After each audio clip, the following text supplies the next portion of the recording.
Benjamin, est-ce que, c'est vrai que là on l'attend principalement sur cette question du référendum, hein, Lou le rappelait, il en parle depuis ses vœux du 31 décembre, est-ce qu'il y aura un effet déceptif si toutefois il ne prononce pas ce mot ? Alors probablement, mais en même temps cet effet déceptif il sera probablement très limité parce que les grands sujets qui sont les sujets structurants dans l'opinion, la dette, la question de l'immigration, la question des retraites, ne sont a priori pas des sujets de référendum pour lui. Et donc, est-ce que les Français seraient fondamentalement déçus au mois de septembre de ne pas voter sur les écrans ou l'organisation territoriale ? J'ai des doutes.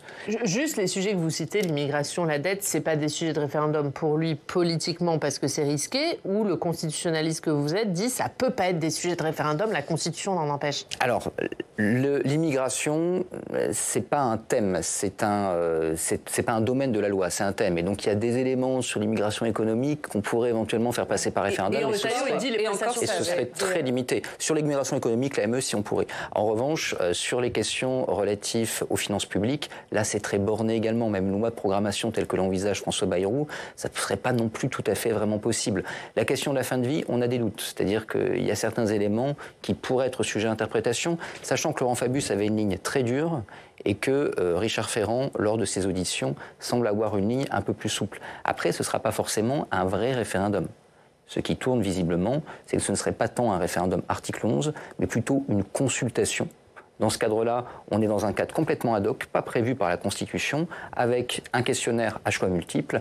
Ça, c'est jamais arrivé ? Ça, c'est jamais arrivé et il n'y a aucune loi pour l'encadrer. Donc, si on le fait, il serait bon, d'un point de vue juridique, d'avoir une loi pour l'encadrer, parce que sinon, ça veut dire que les maires ne seraient pas contraints légalement de sortir les urnes. Et sans doute, certains boycotteraient.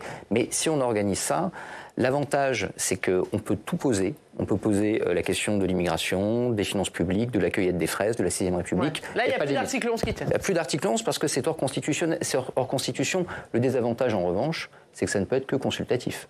C'est-à-dire qu'on ne fait pas passer un projet de loi. Un référendum, c'est quoi ? C'est pas une question, c'est un projet de loi qu'on soumet à un référendum. La consultation qui sera envisagée, c'est des questions. Êtes-vous pour ou contre la fin de vie ? Enfin, la loi sur la fin de vie. Mais in fine, si jamais il y a un oui, ça n'aura de réalité juridique qu'à condition que le Parlement s'en saisisse et vote une loi derrière. C'est intéressant ce que vous dites, parce qu'il y a un débat sur est-ce que ce référendum va court-circuiter le Parlement. Vous dites, si c'est un vrai référendum, de toute façon, on ne peut pas court-circuiter le Parlement. Alors, si c'est un vrai référendum, malgré tout, si on court-circuite le Parlement, admettons la loi fin de vie.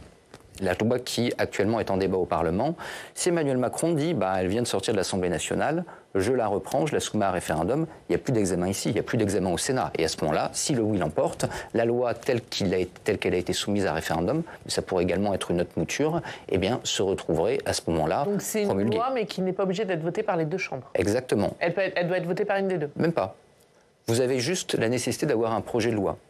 Si François Bayrou et son gouvernement déposent un projet de loi, ça peut être soumis à référendum dès le moment où ça sort du Conseil des ministres, ou plus tardivement, si on le veut, jusqu'à ce que la loi soit promulguée après un examen parlementaire. Donc il y a tout à fait une possibilité. Une consultation, en revanche, comme on l'évoquait, là, c'est pas du tout un projet de loi, c'est une question. La question ensuite, c'est qu'est-ce qu'on en fait légalement ? On parlait de l'organisation territoriale. Région, département, commune, tout est dans la Constitution. Les intercos, c'est dans la jurisprudence du Conseil constitue. Vous avez une consultation pour dire on supprime un échelon, très bien, mais ça n'a aucune valeur juridique. On fait quoi derrière ? Ça implique une révision constitutionnelle pour supprimer un échelon de collectivité. Vous comprenez bien qu'il y a loin d'avoir une majorité au Sénat pour supprimer le département ou la région. Donc à partir de là, le gros risque déceptif, c'est qu'on ait des consultations et rien qui se passe derrière.